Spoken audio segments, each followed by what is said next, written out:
For many Australian families, putting enough food on the table is a daily struggle, and things will get worse before they get better.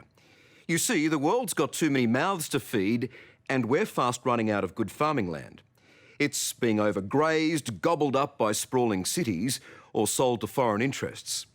The solution to this global crisis might just be the return of the humble veggie patch, but on a massive, modern scale.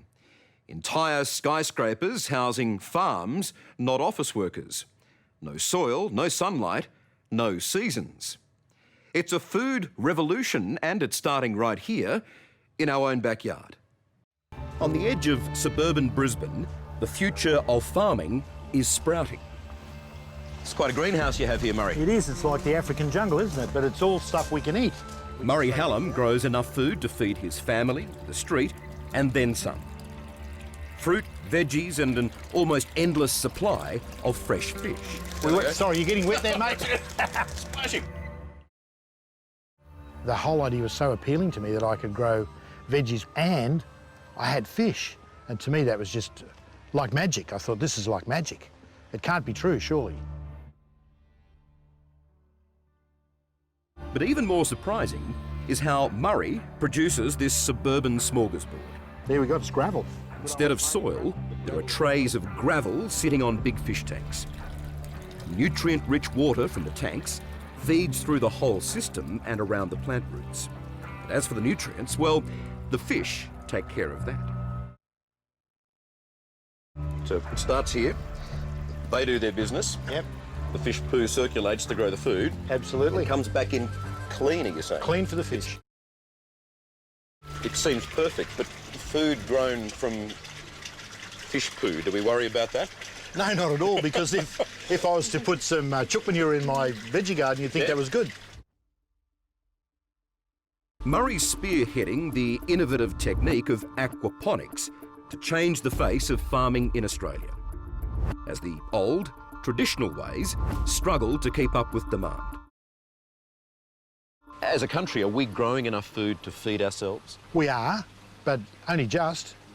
You know, we're huge wheat producers, grain producers, so that skews the figures a bit. It makes us look like we're growing enough food, but if you talk about day-by-day essentials like veggies and fruit, it's questionable. You know, we're probably on the edge. We seem to have a much greater awareness about where our food is coming from. We're questioning things. Absolutely, and more people are starting to wonder, you know, is it good food? Where does it come from? And how much is it going to cost me? They really want to know those things. But primarily, people are interested in food purity and food security. And that gets back to the third option, which is food sovereignty, you know, who actually owns the food. And I think, unfortunately, that's already gone in Australia. Just look through any supermarket shelf and see if you can find some genuine Australian-made food. Murray is at the forefront of a rapidly growing global movement.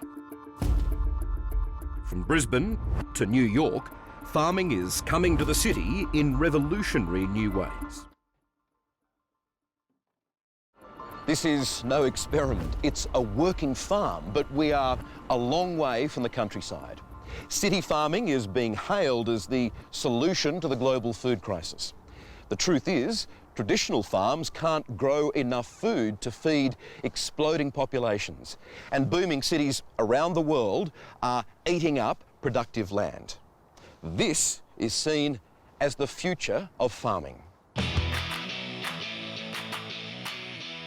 We can grow a surprising amount of food up here, and a surprising variety of crops as well. It's an idyllic slice of farm life. How are you today, Beaker? You're looking well.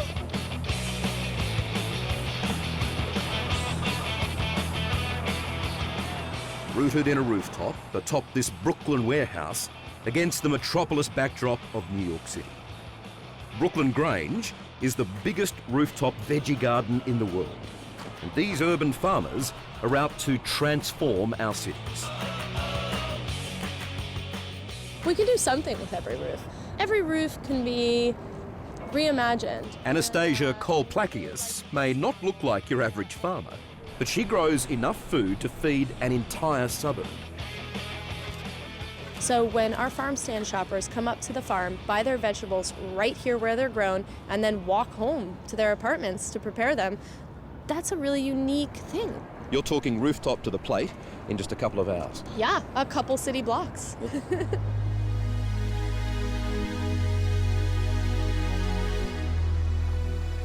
Converting old warehouse rooftops is just the start of this urban farming revolution, which proponents say will be the key to feeding a more populous, prosperous world. 9 billion mouths to feed by 2050. I think that every country should be concerned about food sovereignty and food safety. Those are two big issues. Having enough to eat is a big deal. Columbia University's Dr. Dixon DePommier is the world's leading advocate of city farming. See, I look around here, I see all these buildings. You see potential farms. I do. I'm sorry to say that, but I do. So if you could turn this building, this block, into a vertical farm, how many people could it feed in this city? If it's a 30-story building or more, we could feed it between 40 and 50,000 people per year. His vision is vertical farms, entire city buildings designed for food, not people. You've got a greengrocer at the bottom, and you've got your high-end restaurants at the top. So, that's ideal. And the layers in between, you've got, what, carrots on one level, Sure. tomatoes on the next? Got it. Keep going. Squash, green beans, watermelons, tomatoes, you name it. All in one high-rise building? Yeah, sure. In a nutshell, no pun intended, that's the way I see a vertical farm behaving. Dr. DePommier's enthusiasm for sky-high farming is infectious, but it's grounded in a very sobering reality. He says we're simply running out of room for conventional farming. 7 billion people use the size of South America to grow their food. That's an entire continent's worth of land for 7 billion people. That's sobering. We gotta do something else, or we're gonna outgrow this planet very fast now.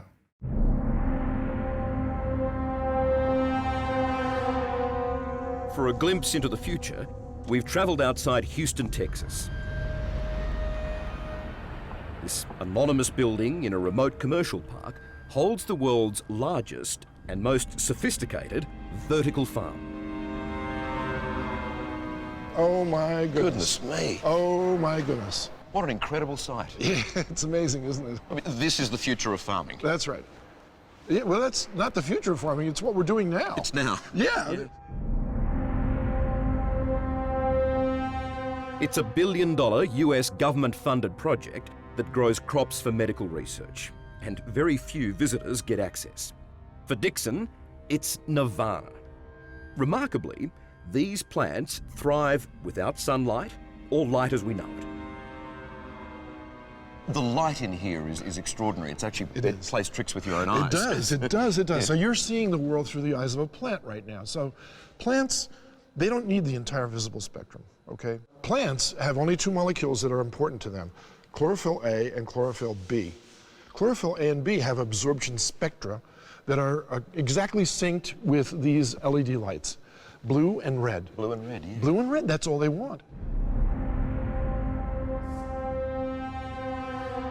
Dixon believes if we can embrace this incredible technology around the world, the plants won't suffer through bad seasons and crops won't spoil.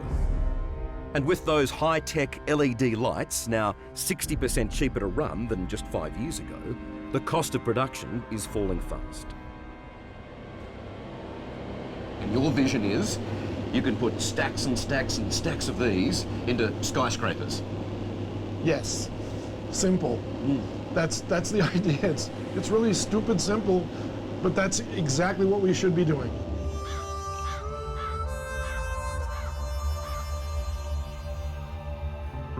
And back here in this wide brown land, where water is scarce and the distances to truck food are vast and expensive, Murray Hallam's convinced that cost and quality will drive this urban farming revolution in Australia as well. I think personally the age of the mega farmers is going to be over. And that's basically because of food miles. People don't want to be eating lettuce or tomatoes that have been transported from North Queensland to Adelaide. And that's why when you go to the supermarket, you get those tomatoes that they could use in the test matches. You know, they're hard, they're round, they're all the same colour, they're all the same size. It's very unnatural in actual fact. You know, we want to eat stuff that's fresh, so we just got it yesterday from the farm.